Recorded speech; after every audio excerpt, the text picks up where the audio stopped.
Now, I'd like to tell you a story. I've told it before at my meetings,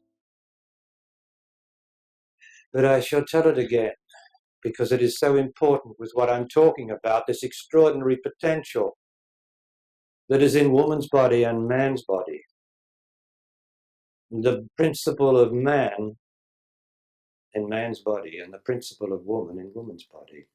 In other words, what I call the Lord. The Lord is in every body.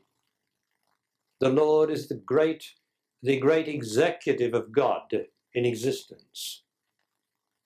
The Lord is not God, but it is an aspect of God, because God can never be in existence.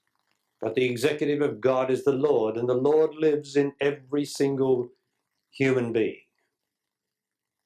And it is that, the realization of the Lord in all of us, that makes the realization of woman and the realization of true man. But the Lord has no gender. It's neither male nor female. But the Lord has to come through either a man or a woman, for there are no in-between genders. And so the Lord appears as a woman or as a man. And if it's a woman, my love as man of her is my love of the principle in her, which is the Lord, the beauty in her.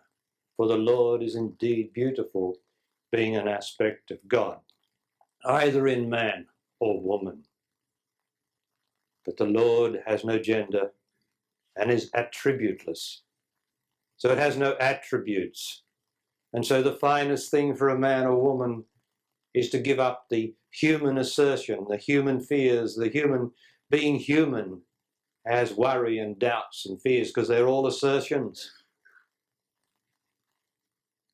To give that up. And then, only then do I see the beauty of the Lord.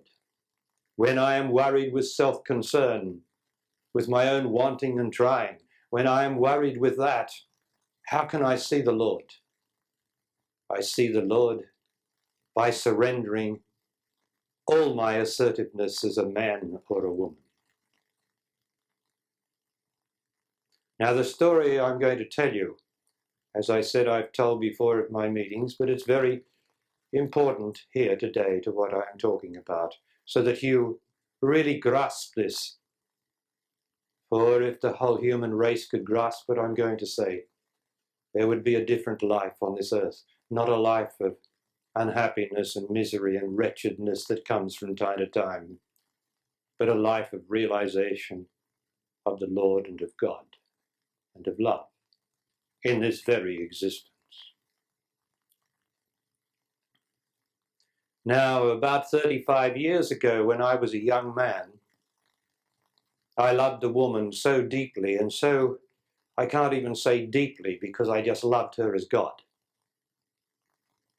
And predictably, she left me. I say predictably because love serves us in so many ways, its wonders to perform. And so I was so devastated. Imagine if you love someone as God, because I knew I loved her as God, but I had no one in existence who ever had experienced it, or no book to read, no one to say it to.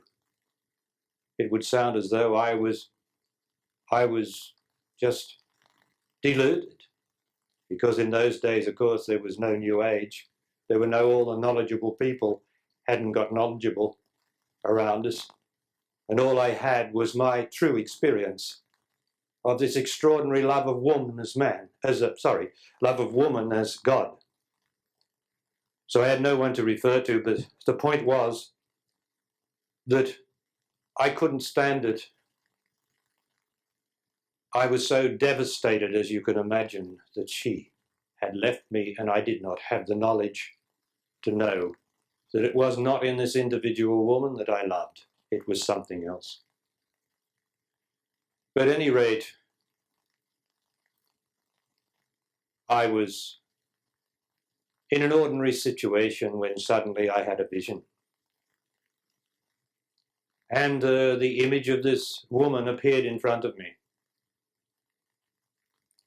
Either in my head or in front of me. I don't know which visions. You don't know where they are, really. And she walked from there to here. And as she walked, something fell away from her image, her body. And I exclaimed with great amazement, "It is the Lord." And the woman's image turned to me and said, almost indignantly, "Of course it is I. There is no Anne," which was the name of this woman. Now, isn't that an extraordinary thing? The truth of that means for all of us is that the Lord is inside of us. Of course it is I. There is no Helen. There is no Richard. There's no Mukunda. There's no Alan. There's no Sarah. There's no Neve. There's no Sally. No Katrina. No Robert. It is the Lord in disguise, the potential of beauty of God in each of us. Now, what is the purpose of the spiritual life? What is the purpose of the love of man or woman? It is simply to realize the amazing truth that it is God that I love, it is the Lord that I love in this individual body. And the bodies might go and come and will go away, but it makes no difference, for the Lord is within this body that had the vision, because the woman's body was not there. It was a vision of instruction for me. The Lord is in my body, as the Lord is in your body. And it is the love of the Lord in my body, just like you, that I serve. I know that the anger will keep the realization of the reality of this Lord. I know that that will keep it from, because I can't have self-assertion and expect to find that which is power and does not assert itself in any way whatever except to be the Lord. I can't have resentment. I can't have broken hearts. And although my heart was broken by that experience, I had reached such a depth that I died. And I passed through death.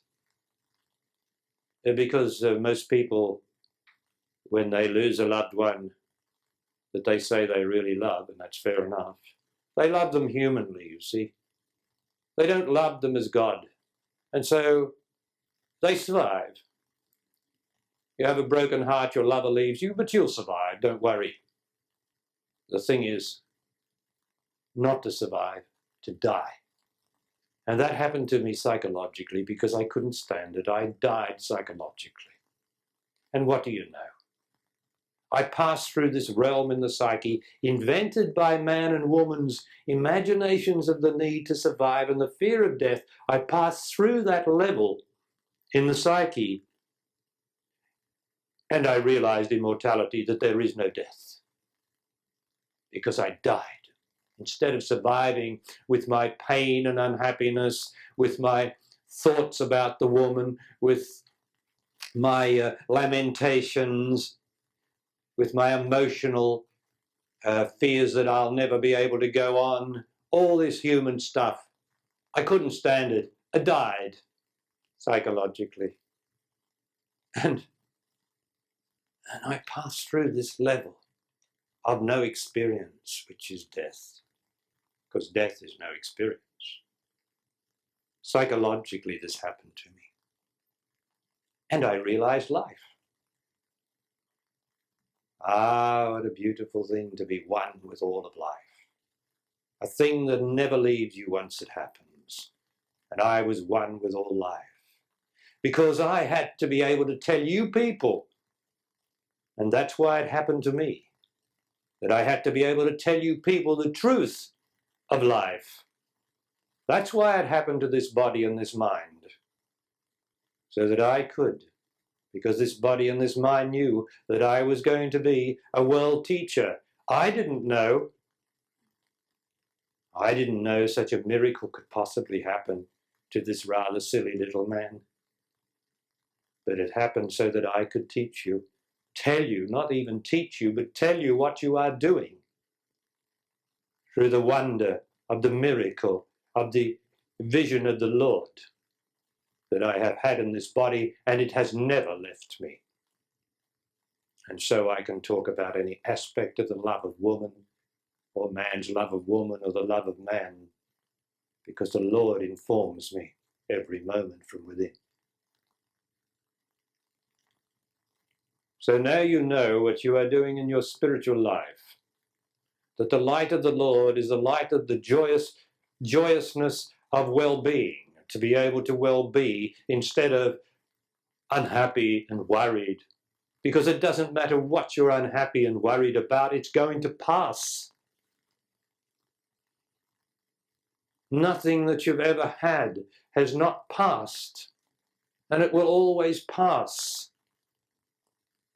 And you think it's the end of the world, but of course it's not the end of the world or the end of life. You still go on. You go on forever, whatever that means.